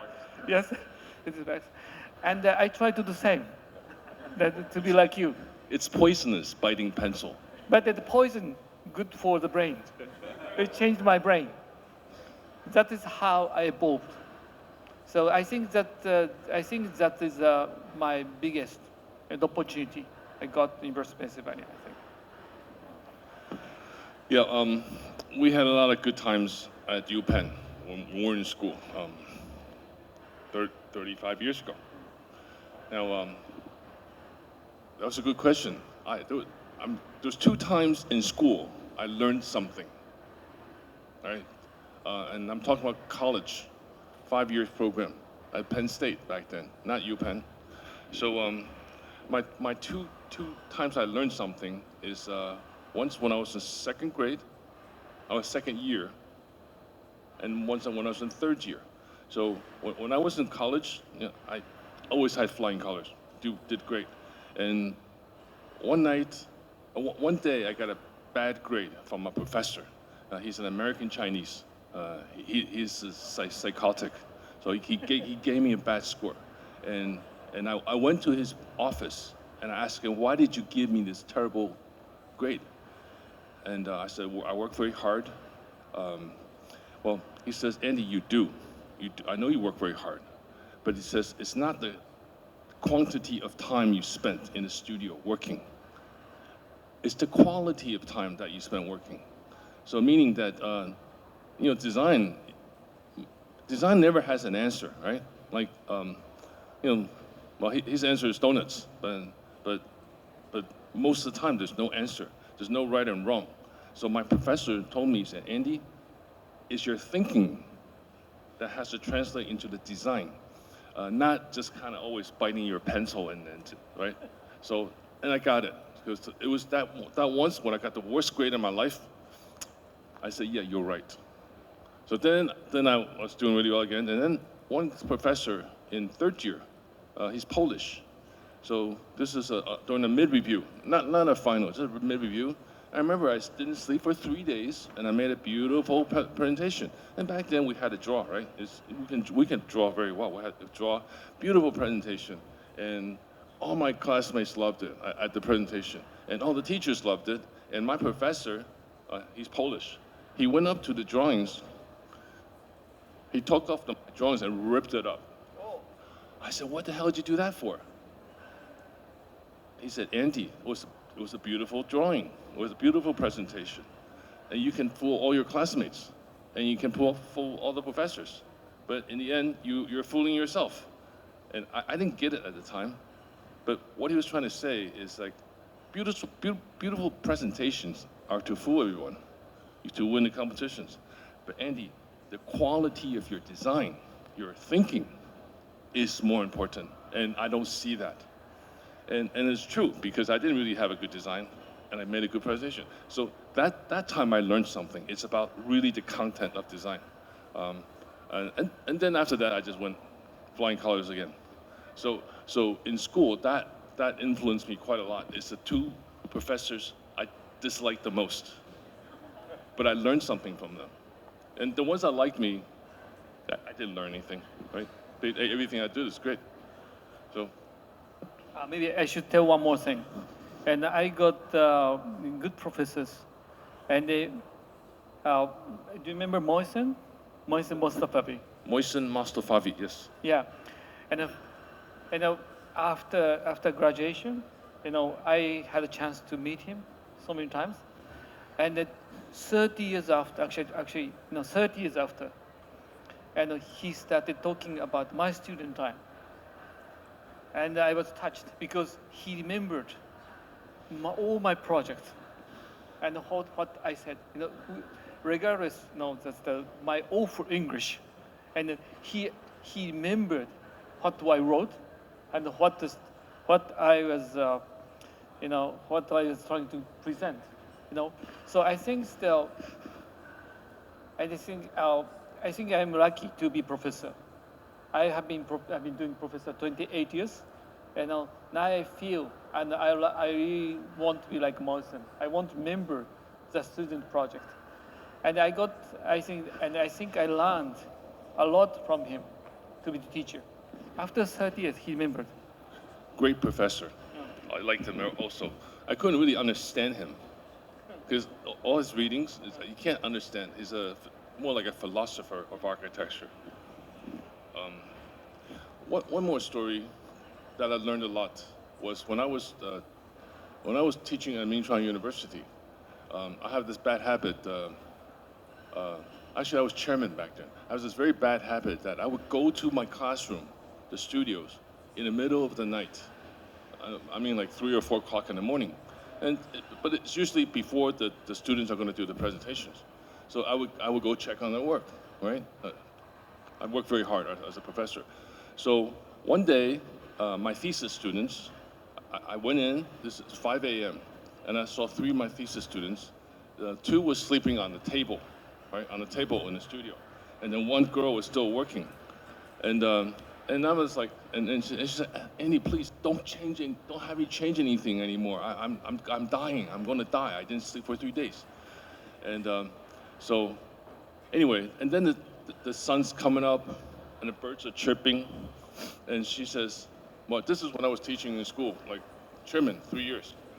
And she says, Andy, you know, you work us so hard. I haven't slept for 3 days. I'm gonna die. And but I don't see you designing and building anything. You make us work. I don't see you designing and building anything. And I said, okay, you're right. So anyway, that girl won the thesis prize. And the next week I went to the school, to the president. I said, oh, we got a new graduate school of architecture. We need some space. And he says, we don't have any space for you, but there's a courtyard on the top of your building. I don't know if you went there to the architecture school. He said, once you fill that in, it was like kind of like illegal structure, but why don't you fill that in, and then it could be your graduate school. So the day after that, I went back to those 3 students. I said, you know, I tell you a secret. Your design, you design. My design, I design, but you make me my drawings.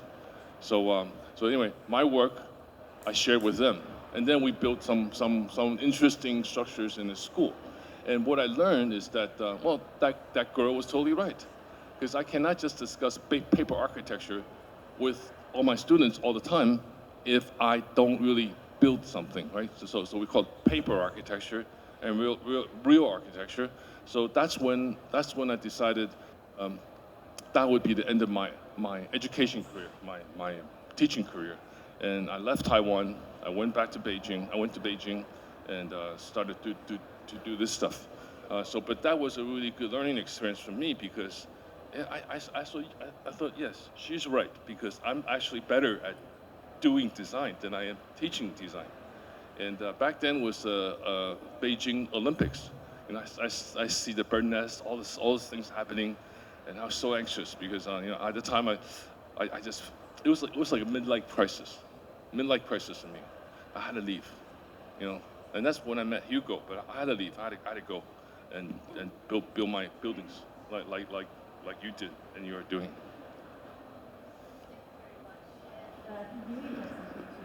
Yeah. Maybe after I graduated in Japan, I went to Bartlett School a little bit, but I couldn't spend much time at school because I have a financial problem. But so I spent more time at Richard Rogers' office, and that influenced me a lot. And when I saw the mother's house, Richard's mother's house he designed, it was so touching. It influenced me quite most because when we get into the house is just very simple house, yellow frame house. And when I get into the house, we could feel the green of the garden on both sides. It was so beautiful. And the mother, Richard's mother was alive at the time.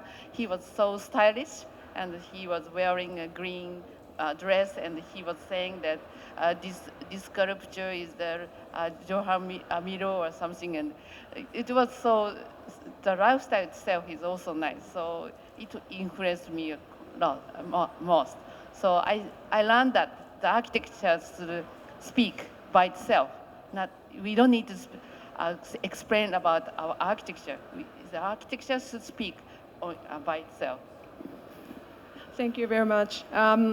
As much as we would like to continue this conversation, I actually have questions that I haven't asked, but time is up. So You can continue. I think you will miss your train.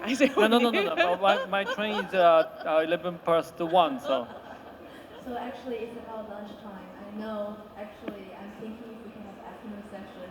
And I think it's about time. And I think everybody wants to take a picture with our speakers, right? And should we just take a picture, a group picture all together? But before that, can we take a picture on the stage? Just moderators and speakers. Please stand here. We take one picture and then a picture.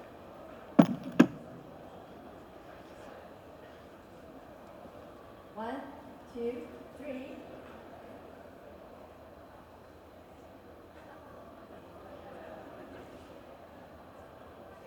All right. I think you should get a new color. Well,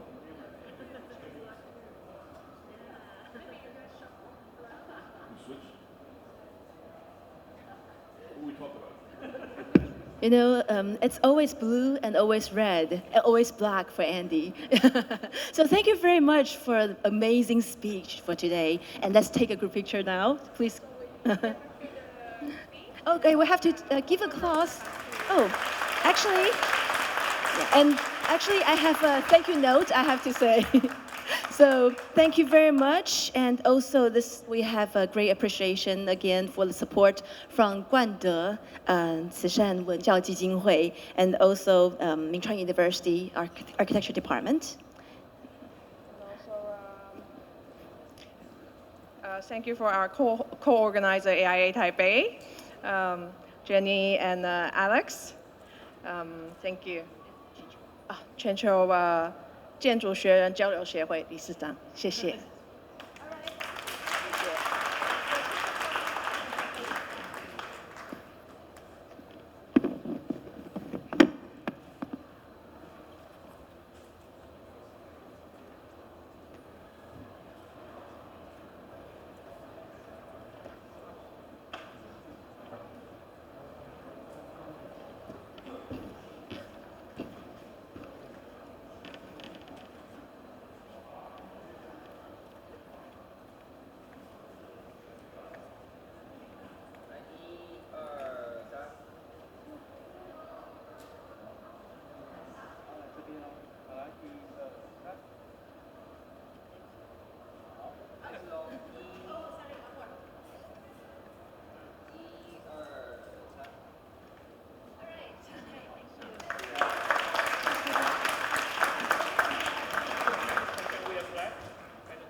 冠德跟民传，我们最近有合作这国际讲座系列。那我想大家也知道，民传的国际化一向是知名。那我们这几年推动了非常多的国际讲座。那今年的话，那这2年我们冠德和民传建筑，我们在推这国际讲座的过程当中，它也有连接到居心志啊。居心志就是也是冠德慈善文教基金会下面的一个杂志。那如果大家有兴趣之后，可以上居心志的网站啊，还有 Facebook 可以看到2位的这个采访。所以大家如果觉得今天的讲座听了以后没有很了解，因为是英文版的，有中文版的，和他们有这样子非常清楚的一个说明，大家可以去过目。所以居心志是那个居住的居，心脏的心，然后语言的那个志，欢迎大家可以加入，谢谢。然后也欢迎加入民传的 IG MCUARCH，谢谢大家。